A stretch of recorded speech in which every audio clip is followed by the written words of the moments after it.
Nous allons parler innovation dans le domaine cardiovasculaire avec deux personnes, deux responsables du laboratoire Phycobiotech qui produit des microalgues et des compléments alimentaires avec donc Fabien Maronclé et Nicolas Jouy. Bonjour à tous les deux. Bonjour. Bonjour, Peut-être vous présenter si vous le souhaitez et ensuite présenter le laboratoire. je laisse commencer. Allez.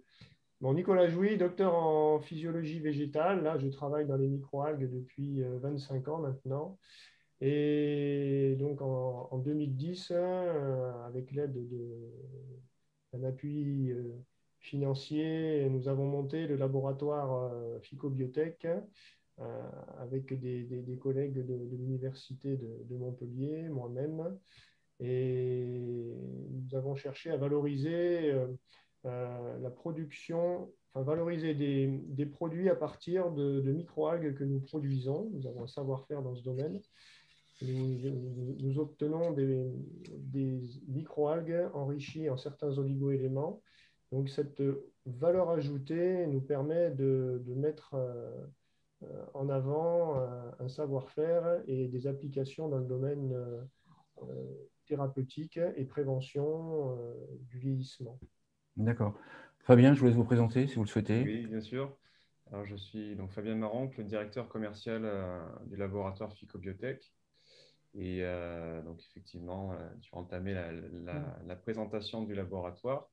Donc, je vous laisserai ensuite peut-être poser vos questions. C'est Oui, vrai que l'essentiel à retenir, c'est qu'on est un laboratoire spécialisé depuis 10 ans dans les microalgues et on est basé donc à Montpellier. d'accord. Donc, il y a deux principales activités. On va parler peut-être de ce que vous faites en direction des compléments alimentaires. Mhm. Peut-être juste présenter le lien entre microalgues et compléments alimentaires, par exemple, pour commencer. Oui, parce qu'on a cherché en fait à utiliser dans les microalgues ont la propriété d'accumuler fortement certains oligoéléments, de les métaboliser, c'est-à-dire qu'elles vont l'absorber, le fixer dans certaines structures organiques à l'intérieur de la microalgue. L'intérêt, c'est que si on récupère ces microalgues et qu'on les absorbe, ces oligoéléments seront beaucoup mieux absorbés au niveau de l'intestin. C'est ce qu'on appelle la biodisponibilité. Dans le cas, par exemple, de l'un de nos compléments, qui est la spiruline enrichie en fer, donc nous produisons dans les bassins que nous avons à côté de Montpellier, le fer sous cette forme-là, et on l'a montré dans des études scientifiques que nous avons réalisées, et 6 fois mieux, permet de produire 6 fois plus de ferritine que de la viande rouge, par exemple, pour la même quantité de fer apportée. D'accord. Ça, c'est intéressant parce que ça permet justement d'éviter des surdosages en fer qui donnent des disconforts intestinaux que l'on connaît bien avec des sels ferreux, par exemple. Nous, dans notre cas, on arrive à faire remonter la ferritine sans avoir ces effets secondaires. Voilà, donc l'intérêt est là, en fait, c'est la métabolisation par les spirulines qui donnent des propriétés, on peut dire prévention, mais aussi peut-être thérapeutique, on le verra peut-être dans le futur. Voilà. D'accord. Vous avez plusieurs cibles avec vos produits compléments alimentaires. Quelles sont-elles? Alors, au niveau des cibles, c'est vrai que les premières intéressées, c'est les personnes qui sont des seniors, puisque elles sont les plus au courant des conséquences liées à l'âge. Donc, on retrouve souvent des troubles articulaires, des déficits au niveau d'immunité et des carences, puisqu'on assimile de moins en moins bien une fois qu'on vieillit. On a également, bien entendu, les sportifs qui recherchent à profiter de leur plein potentiel. Et donc, ça permet de compléter leur alimentation avec des oligo-éléments, des nutriments très ciblés, un dosage optimal pour eux, qui sont d'ailleurs conformes aux produits antidopage. Donc, voilà, ils sont totalement autorisés lors des compétitions. Et également, toute personne active qui finalement met son corps face à des contraintes. Donc, je pense notamment aux artisans qui comptent parmi nos nombreux clients, une personne qui a des douleurs cervicales, par exemple, à laquelle on peut apporter des réponses pour soulager et redonner une meilleure flexibilité des articulations. Pour que je comprenne, pour en revenir aux algues, comment ça marche? Il y a différents types d'algues. Au démarrage, comment est-ce que vous faites? Vous travaillez sur une algue que vous connaissez et vous regardez dans l'algue, entre guillemets, avec vos propres mots, ce que vous pouvez en tirer et ce que ça peut devenir comme produit. Ou est-ce que vous faites l'inverse? En fait, vous partez on va dire, du bénéfice attendu et vous allez rechercher l'algue qui convient le mieux. Oui, ben c'est un peu des deux en fait. Sont des algues alimentaires, il y en a quatre ou cinq qui sont autorisées, je crois, des algues, des micro-algues, je précise bien micro-algues Microalgues. alimentaires, des macro-algues, il y en a plus, micro-algues alimentaires que l'on peut cultiver. Et en partant de celles qui sont le plus intéressantes d'un point de vue nutritionnel au départ, on va les prendre et l'utiliser comme un vecteur de ces oligo-éléments. Dans celles qui sont les plus intéressantes, ben, il y a la spiruline. La spiruline, elle contient 65% de protéines, tous les acides aminés essentiels qui sont intéressants et d'autres composés à l'intérieur qui ont un effet sur la santé. Ça a été démontré depuis de nombreuses années. Donc, partant de là, on a décidé de l'utiliser comme vecteur pour l'enrichissement en sélénium, en silicium, en fer, en chrome aussi maintenant. Voilà. Ces oligoéléments étant intéressants pour certaines pathologies. Le chrome, par rapport au diabète. Le sélénium, ça stimule les défenses immunitaires. Voilà, on a une cible thérapeutique, entre guillemets, ou prévention, et on a l'oligoélément que l'on peut essayer de rendre beaucoup mieux biodisponible, notamment le silicium, qui est un oligoélément important pour les parois artérielles, veineuses, la peau, etc. Voilà, et que l'on perd avec l'âge au fur et à mesure du vieillissement.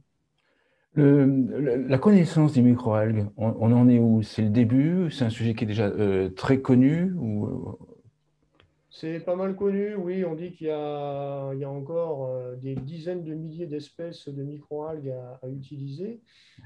C'est vrai qu'il y avait beaucoup de promesses sur ces microalgues depuis des années, hein. Ça existe depuis les années 50. Je crois que les premières cultures de microalgues, c'est sur le toit du MIT à Boston, hein. Elles ont été faites dans les années 50. Mais vraiment des applications vraiment grand public et avec des visées à viser comme ça, thérapeutique ou prévention, euh, on voit pas grand-chose, non. Il y a pas eu grand-chose qui a été fait. On cherche la composition, certaines molécules, on cherche toujours un peu des molécules miracles ou des antibiotiques, pourquoi pas, hein. Ça se fait, oui, il y a mais ça reste toujours très un marché de niche pour l'instant. On a parlé des biocarburants, mais c'est un autre domaine, donc c'est pas notre domaine, ça. toujours pour comprendre sur les microalgues, donc elles sont cultivées. Oui. Ensuite, on extrait les oligoéléments ou d'autres éléments. Alors, on Et l'utilise en entier, l'algue, là, la microalgue. On la récolte simplement, la microalgue, une fois après enrichissement dans les bassins. oui, Là, la microalgue est récoltée et séchée simplement et conditionnée sous forme de comprimé ou de poudre, hein, directement. d'accord, Donc, il y a d'accord, l'autotome. En fait, l'intérêt, c'est de garder l'ensemble. Un d'accord, oligoélément isolé est peut-être moins intéressant, c'est ce qu'on avait montré dans le cas du sélénium, une forme minérale, c'est-à-dire le sélénium, l'oxyde de sélénium, par exemple, est moins intéressant que du sélénium fixé dans la microalgue, dans la spiruline, parce qu'il va se fixer notamment dans certains acides aminés de la spiruline. Et donc, l'absorption utilisera des voies différentes, hein, et on aura un effet de réserve à l'intérieur du corps que n'a pas le sélénium sous forme minérale, qui va être éliminé au bout d'une heure et demie, et 90% se retrouvent dans les urines. Donc, il n'y a pas d'intérêt. En plus, certains oligoéléments sont quand même font partie des éléments, des métaux lourds comme le sélénium. Il ne faut pas en donner trop. Il y a une dose, hein. Ils sont nécessaires à l'homme, hein. Il y a de nombreuses enzymes qui utilisent ce sélénium, mais il ne faut pas en donner trop. Donc, une dose plus faible, mais extrêmement bien absorbée et extrêmement biodisponible. si on en vient par rapport au vieillissement, que peut-on attendre des microalgues par rapport aux effets du vieillissement? Concrètement, c'est bon pour quel type d'effet du vieillissement? Ce que l'on sait du vieillissement, c'est qu'au fur et à mesure, plus l'on vieillit, moins on absorbe bien, d'une manière générale, tous les oligoéléments. On est obligé de reprendre ensuite des compléments, vitamines, minéraux, etc. Donc l'intérêt, c'est de justement, si on arrive à les proposer sous une forme qui est beaucoup mieux biodisponible, on va permettre aux personnes âgées de conserver, d'absorber, de conserver ce pool d'oligo-éléments nécessaires à un vieillissement en bonne santé. Dans le cas là, qui nous intéresse, c'est sur le silicium. Le silicium disparaît avec l'âge, les artères se rigidifient, donc l'hypertension apparaît. Et dans le cas, nous, on a essayé de montrer avec nos collègues de l'INSERM sur un modèle animal de rat hypertendu, qui est un modèle en fait de vieillissement accéléré de l'homme en quelque sorte. Voilà, ce qui arrive chez ce rat, c'est ce qui arrive chez l'homme à partir de 60 ans, l'hypertension, rigidité artérielle. Et en les traitant avec notre spiruline enrichie en silicium, là, pendant 3 mois, on a pu montrer que l'hypertension était réduite de 50%, que l'épaisseur des artères, les artères chez ce rat étaient épaissies et se sont amincies. Les composants qui la constituent, le collagène et élastine qui avaient été, ces fibres étaient discontinues, cassées et insuffisamment présentes, étaient reconstituées. Donc, on avait de nouveau une élasticité artérielle qui était retrouvée. Voilà. Et c'est à partir de cette étude-là que l'on a enchaîné sur une étude clinique chez l'homme pour essayer de prouver ces résultats. Voilà. C'est ça ce lien entre vieillissement et fourniture d'oligo-éléments extrêmement biodisponibles et absorbables par l'intestin. On va venir juste après sur l'étude au CHU de Nîmes. Autre question que je voulais bien comprendre, c'est entre l'idée en fait que vous avez et la commercialisation d'un produit, quelles sont les différentes étapes? Ça prend du temps. Là. Dans le cas du silicium, c'est des années. Dans d'autres, c'est bon, mais ça prend l'idée. Il faut d'abord faire une étude au niveau laboratoire du comportement de la microalgue avec cet oligo-élément. Donc, on fait des études en labo, on regarde comment ça s'absorbe. Trouver le protocole d'enrichissement, c'est pas simple parce que quand on commence à mettre beaucoup d'oligo-éléments dans une culture de spiruline, si on en met trop, elle meurt, hein, tout simplement. Donc, il faut trouver le bon dosage, le bon timing dans l'apport de ces oligo-éléments. Une fois qu'on a trouvé ça en laboratoire, on fait un essai dans des cuves de 1000 litres que nous avons dans nos serres. On regarde si ça se passe bien. Donc là, on est en extérieur, il y a des variations de température, tout ça, donc ça prend du temps. Et ensuite, on passe dans des bassins de 12 mètres cubes et 24 mètres cubes ensuite, hein, quand ça se passe bien. Voilà. Et ça, ce protocole-là, c'est minimum entre le début du labo et la commercialisation, ça va être minimum 2 ans. Il y a une autorisation de mise sur le marché pour le complément alimentaire dans la dernière phase? Non, ce n'est pas une AMM ouais, comme les médicaments, non. En fait, ce que va regarder surtout la DGCCRF qui est spécialisée dans les compléments alimentaires, c'est le dosage. Il ne faut pas que le dosage soit supérieur au plafond qu'ils ont établi. Le dosage de l'oligo-élément. Et voilà, donc à chaque fois, ils regardent par oligo-élément le dosage que vous avez choisi de mettre dans vos gélules ou comprimés. Est-ce qu'il correspond, est-ce qu'il rentre dans les normes? Voilà, afin que ce ne soit pas n'importe quoi, quand même, c'est quand même des produits de santé. Hein. Bien sûr. Donc voilà. Et après, il y a autre chose, c'est que vous ne pouvez pas revendiquer n'importe quelle action sur la santé, n'importe quel bénéfice. On parle donc, le terme, c'est allégation de santé. Ce sont des bienfaits, des bénéfices santé qui ont été listés par les autorités de santé européennes, qui correspondent de 1 à une teneur précise et de 2 à un certain nutriments, certains oligo-éléments minéraux. Et donc, voilà, une fois que vous maîtrisez ce cadre, vous pouvez prétendre à commercialiser un complément alimentaire. Enfin, on n'est pas dans le cadre du novel food, c'est-à-dire l'aliment nouveau qui est inconnu. Dans ce cas-là, il faudrait prouver sa non-toxicité. Si vous allez trouver un produit qui n'a jamais été consommé, même historiquement ou de façon traditionnelle dans différents pays. Voilà, vous parlez d'un produit totalement neuf, un champignon qui n'a jamais été consommé, par exemple, on vous dira non, vous n'avez pas le droit. Prouvez-nous que ce produit n'est pas toxique. Dans le cas de la spiruline, ce n'est pas le cas. Et les oligo-éléments que l'on utilise, nous, sont répertoriés dans ceux qui sont nécessaires à notre santé. Ouais. Donc actuellement, vous êtes en train de mener une étude au CHU de Nîmes. Est-ce que vous pouvez en parler et quel est le but de cette étude? Voilà, donc suite à l'étude sur le modèle de rat génétiquement hypertendu, on a voulu le montrer chez l'homme. Donc cette étude, c'est une étude en double aveugle, randomisée, double aveugle, c'est-à-dire le médecin qui donne les produits ne sait pas ce qu'il donne. Il n'y a que moi et une autre personne qui sachant qui reçoit quoi. Nous avons 60 témoins, 60 traités, donc 120 volontaires en tout. Et cette étude va essayer de démontrer ce qu'on observe chez l'animal, mais de façon non invasive, hein, évidemment, on ne peut pas le faire chez l'homme. Donc, on va mesurer la vitesse de l'onde de pouls, qui est un marqueur de l'état d'élasticité des artères. Donc, si on observe, alors l'étude va durer 6 mois, hein, les gens vont prendre leurs produits pendant une certaine dose, équivalente à celle qu'a reçue les rats, là, rapportée à leur poids, bien évidemment. Et on va mesurer au début et à la fin de l'étude la vitesse de l'onde de pouls et on va voir si l'élasticité des artères a été améliorée. On va aussi, un autre critère qui va être mesuré, c'est la densité osseuse. On s'est aperçu aussi que chez les rats hypertendus traités, la matrice osseuse avait été modifiée et la densité osseuse avait été améliorée. Donc les os étaient plus solides. Et on sait que chez les personnes âgées, l'ostéoporose est un problème et on se pose la question de savoir pourquoi à la longue, les os deviennent de plus en plus faibles. Eh bien, peut-être c'est une partie de la réponse. Chez ces rats hypertendus, ils ont des os aussi qui sont faibles, qui sont plus fragiles et qu'après traitement, on observe sur des photos qui ont été prises en haute définition là, par scanner, que la structure osseuse avait été améliorée et donc la résistance des os améliorée. Voilà. Par traitement, donc, on rappelle, c'est bien de la spiruline que l'on a enrichie en Ah oui, silicium. bien sûr. C'est important de le préciser. Voilà, c'est bien de la spiruline enrichie en silicium et pas seulement de la spiruline ou du silicium qu'on peut retrouver sous d'autres formes qui n'ont pas les mêmes propriétés.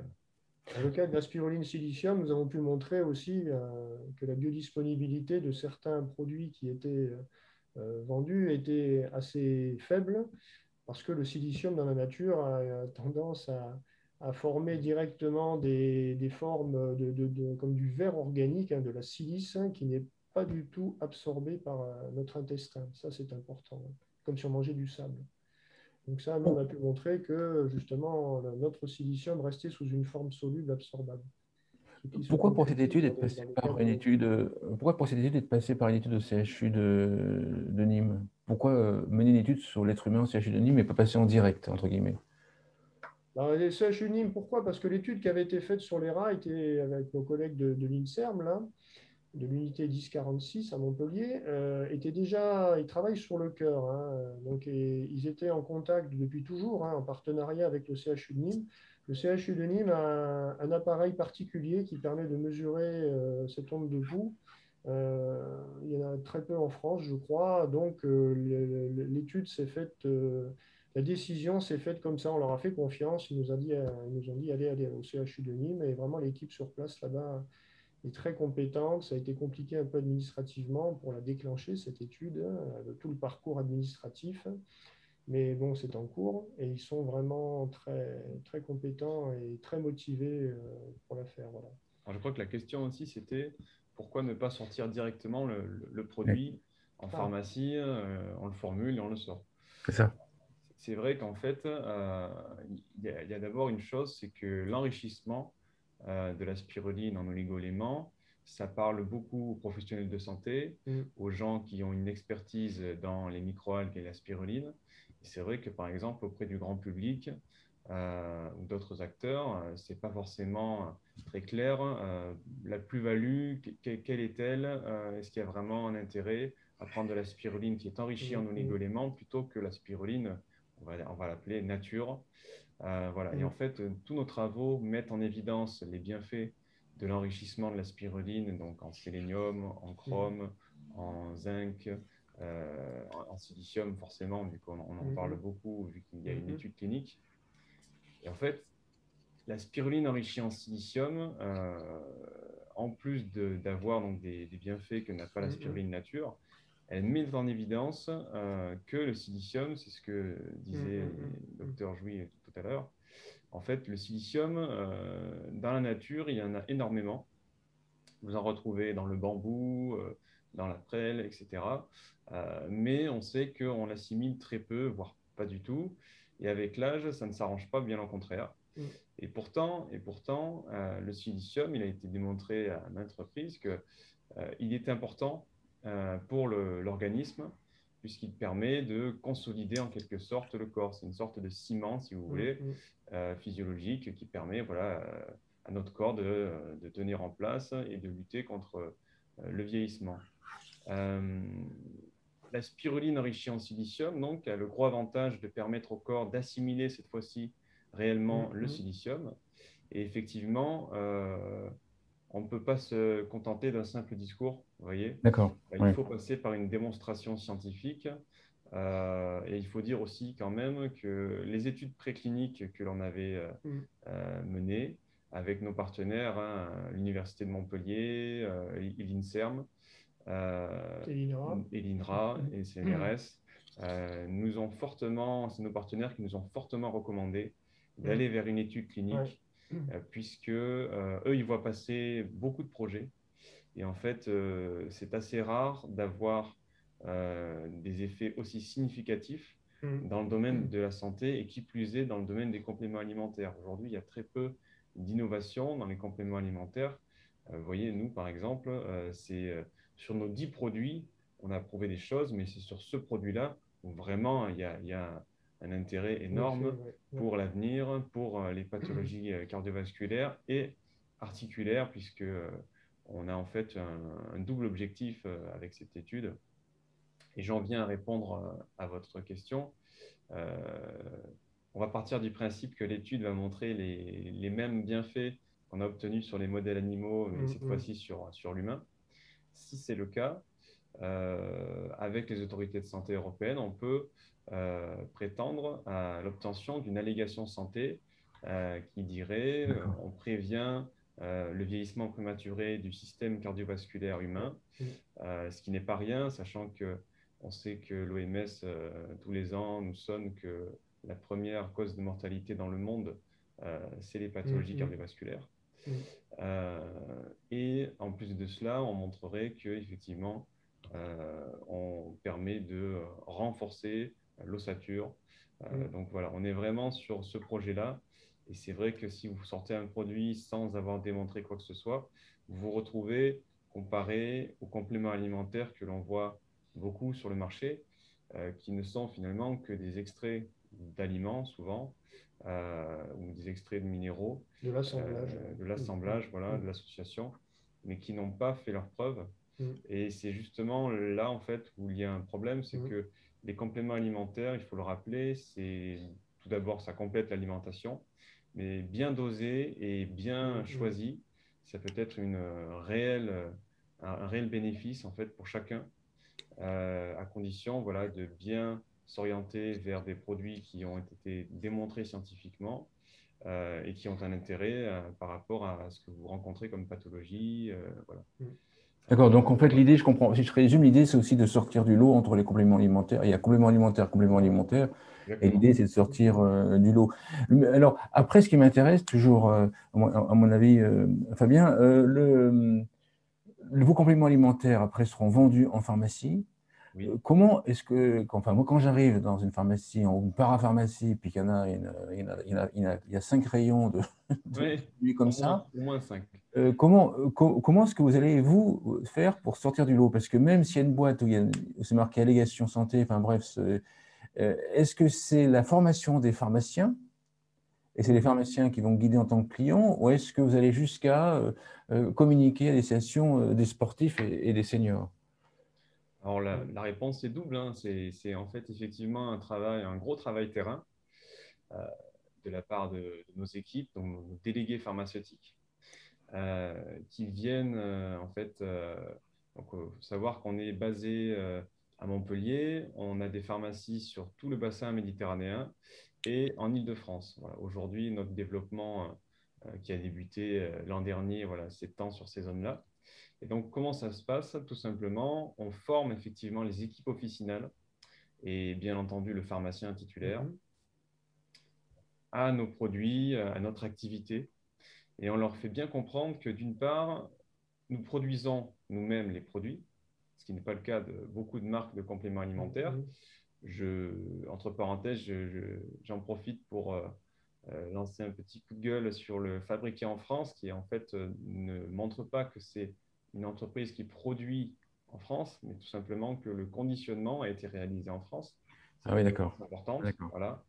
Avant, on parlait, vous savez, du greenwashing. Donc, on était tous en disant on est éco-responsable, etc. C'est toujours un peu le cas. Mais aujourd'hui, on est plus sur du French washing. Voilà, on veut que tout soit bleu, blanc, rouge. Et voilà, c'est pas parce qu'il y a un liseré bleu, blanc, rouge que c'est fait en France. Donc, voilà, déjà, il y a cette dimension-là. On leur explique. Il est vrai qu'aujourd'hui, les gens sont sensibles quand même au consommer local, l'expertise française, la French Tech. Voilà, donc on est quand même parmi les meilleurs en termes de santé dans le monde. Hein. Et donc, on a ensuite une autre variable, c'est effectivement la preuve scientifique, puisque dans la majeure partie des cas, on se contente de citer des publications sur, par exemple, le magnésium. Voilà, le magnésium est reconnu pour avoir tel et tel bienfait. Et je mets du magnésium en gélule, donc je peux revendiquer telle et telle action.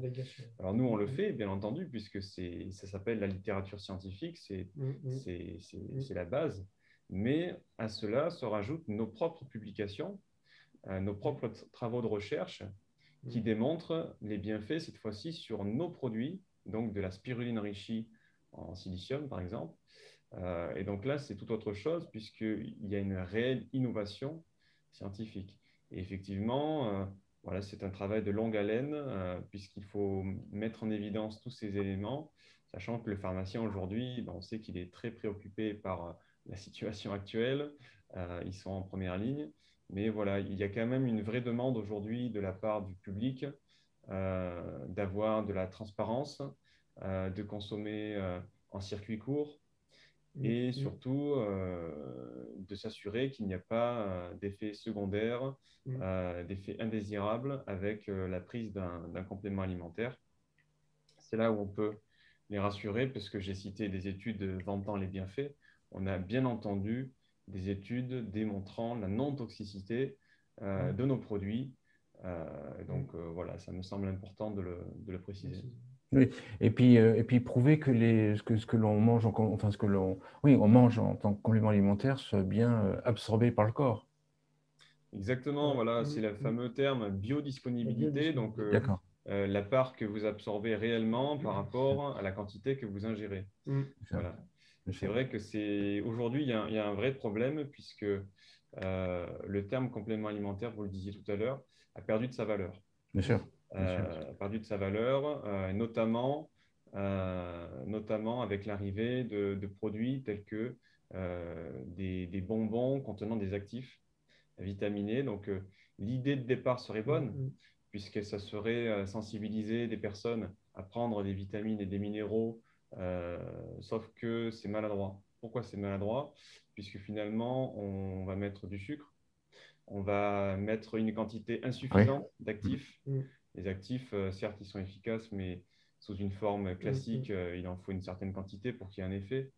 Et en plus de cela, je trouve que ça oriente plutôt vers l'adolescent, même si on sait que les seniors sont gourmands et qu'ils aiment bien également les friandises, ça reste, voilà. Et ça oriente aussi vers une consommation excessive où on prend les produits à poignée de main, alors qu'un vrai complément alimentaire, normalement, c'est un produit qui a, comme un médicament, une posologie particulière que votre professionnel de santé vous a donné. Vous le prenez pour une raison bien spécifique. Vous êtes au courant de ce qu'il va vous apporter avec le bénéfice-risque. Bon, pour notre cas, il n'y a pas de risque puisqu'on l'a démontré, mais c'est vrai qu'il y a toujours ces critères-là à bien avoir en tête. Et c'est pour cela qu'on insiste sur le fait que, comme vous disiez, il y a complément alimentaire et complément alimentaire. C'est important de pouvoir montrer aux gens aussi la recherche. Et donc, c'est pour ça qu'on a entamé depuis maintenant 2 ans avec la marque Oficure un gros travail de vulgarisation, puisque les gens aujourd'hui veulent savoir.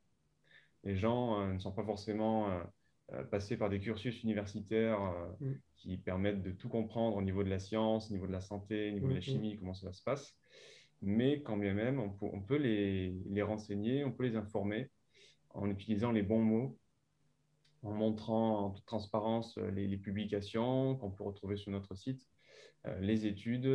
On a même fait un travail de traduction par un traducteur agréé de toutes nos publications, puisque, comme vous le savez, les publications scientifiques sont de base en anglais pour l'international. Et donc voilà, toutes ces actions-là, en tout cas je l'espère, permettent au public de mieux cerner l'offre et ensuite libre à lui de s'orienter vers le produit qui lui correspond le mieux. Parce que moi, il y a quelques années, je m'étais intéressé au complément alimentaire, hein, pour moi. Et quand, à force de lire des articles comme quoi c'est pas digéré, c'est pas absorbé, tout part là où on imagine, j'ai abandonné. Et vous n'êtes pas le seul dans ce cas. C'est vrai Là, que je veux dire, et après, quand on lit que des trucs, si on en prend trop d'un côté, c'est même dangereux pour la santé. Ouais, voilà, c'est Mais un peu. je ne suis pas chercheur, je ne suis pas médecin pour comprendre, je ne suis pas nutritionniste pour avoir su. Enfin, j'ai pas suffisamment d'informations pour m'y repérer. Et donc, j'avais abandonné. Voilà, le public a la réaction de dire si j'ai 100% de l'oligo-élément, 100% des apports recommandés, c'est mieux. Si j'en ai 200%, plus c'est important, mieux c'est pour ma santé.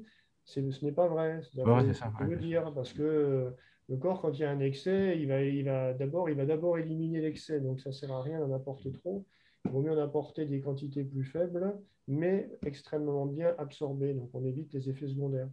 C'est cette idée-là de mettre de la science dans nos produits qui nous a guidés et qui permet de faire des produits efficaces. Voilà, ce qu'on a pu montrer. Ouais. Euh, à quel âge, par rapport au vieillissement, à quel âge faut-il commencer à prendre le complément alimentaire? Alors oui, Pour qu'il y ait un effet, on va dire, l'effet, vous allez me dire, mais pour avoir quel effet? Bon, bref, pour bien vieillir, entre guillemets.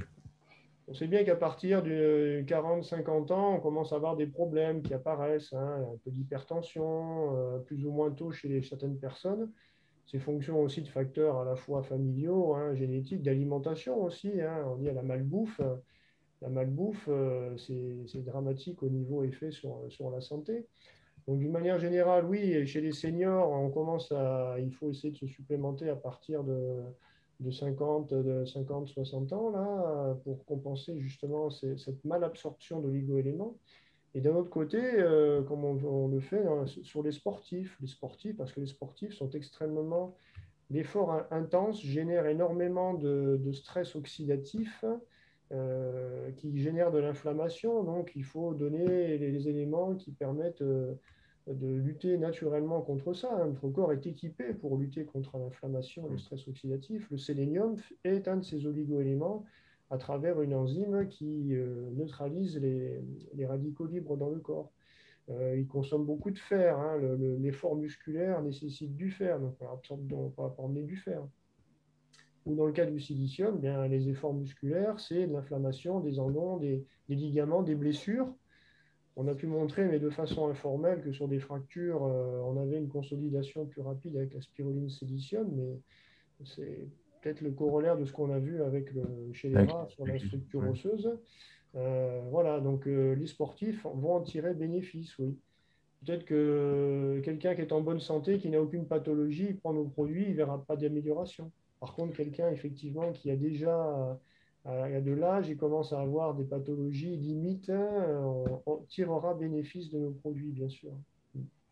Si on se projette dans 10 ans, on en sera où par rapport au vieillissement? Complément alimentaire, enfin, vos recherches par rapport au vieillissement, on en sera où? On aura découvert quoi? On pense découvrir quoi? Il y a la recherche fondamentale au niveau génétique, hein, savoir qu'est-ce qui provoque le vieillissement et essayer de limiter ces effets-là. Euh, Nous, on peut parler Après, du diabète, hein. ouais, le C'est une diabète. maladie Mm, qui revient dans le monde et de plus en plus et de façon exponentielle avec le modèle mm, américain mm, notamment. mm, Parce qu'on voit que chez les jeunes, il y a de plus en plus d'obèses et mm, donc de plus en plus de diabétiques de type mm, 2. mm, Et c'est vrai que nous, on a voilà, un projet, mm, mm, on peut déjà en parler, même s'il n'a pas mm, encore mm. vu le jour, mais un projet C'est un d'études cours, hein. précliniques Mm, avec de la spiruline enrichie en chrome cette mm, fois-ci, mm, qui permettrait voilà, d'apporter une solution de santé naturelles non médicamenteuses aux diabétiques de type 2 qui ont en fait voilà, une résistance à l'insuline. Comme on le sait, il y a des dérèglements au niveau de l'insuline et donc ça peut provoquer plusieurs pathologies cardiovasculaires. Je voudrais juste Si compléter je voulais aussi un petit votre peu vous question provoquer, je voulais un petit peu vous précédente. provoquer et vous dire, voilà, si je mange très correctement, si je très équilibré normalement, si je fais du sport de manière, si je dors bien, si je fais du sport correctement, ai-je besoin de compléments alimentaires pour bien vieillir? La réponse est oui et non, parce que je vous dis, il y a deux parties. Il y a la partie génétique familiale et la partie environnement, c'est-à-dire alimentation. Si vous vous nourrissez bien, bon, effectivement, vous allez avoir toutes les chances d'arriver à vieillir en bonne santé. Mais après, c'est votre génétique qui va vous rattraper. Si dans la famille, vous avez beaucoup de parents et grands-parents qui sont morts d'infarctus ou de maladies cardiovasculaires, vous avez des facteurs à risque dans ce domaine-là. Donc, il va falloir essayer de compenser à ce niveau-là. Après, effectivement, il y a des gens qui sont sportifs sans problème et qui meurent de crise cardiaque et ils se disent c'est injuste, alors qu'il y en a d'autres qui fument beaucoup et qui ne meurent pas de crise cardiaque. Voilà, mais l'exception ne fait pas la règle, hein, et il faut une alimentation saine. Et quand on voit l'évolution, c'est vrai, ce qu'on appelle la malbouffe, venue des États-Unis qui arrive en France, franchement, quand on voit sur les modèles précliniques, les modèles animaux, en quelques mois, un régime dit athéromateux, c'est-à-dire riche en graisses saturées et en sucre, ce que ça provoque sur le système cardiovasculaire, c'est dramatique, c'est extrêmement rapide. Et en France, on est en train de venir vers ça de plus en plus. L'obésité augmente et donc le diabète augmente.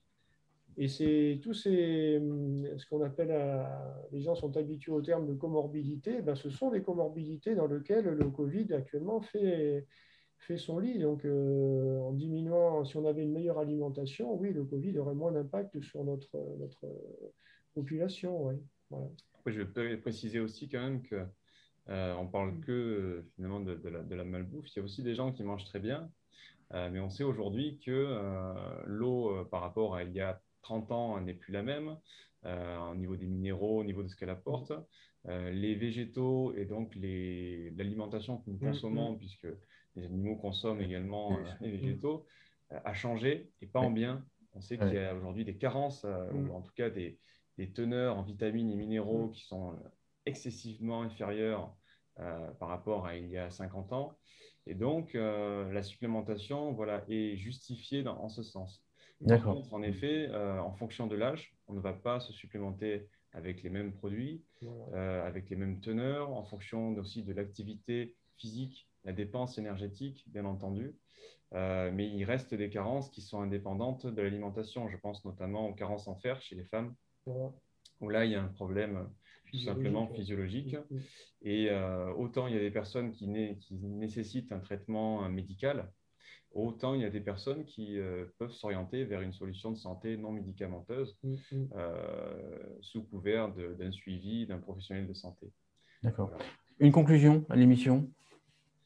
Écoutez, nous, on est ravis de pouvoir échanger sur notre savoir-faire. En tout cas, ce qu'on voudrait que les gens retiennent, c'est que les compléments alimentaires, c'est intéressant pour le plan de la santé, mais j'encourage les personnes à s'intéresser à la preuve scientifique. Voilà. Et par preuve scientifique, on peut citer l'étude clinique au CHU cardiovasculaire de Nîmes-Montpellier, qui j'espère portera ses fruits et démontrera des bienfaits. Merci beaucoup. Merci Nicolas Jouy et Fabien Maronclé. Je vous rappelle que vous travaillez pour le laboratoire Ficobiotech. Merci beaucoup. Merci. Bonne journée. Bonne journée.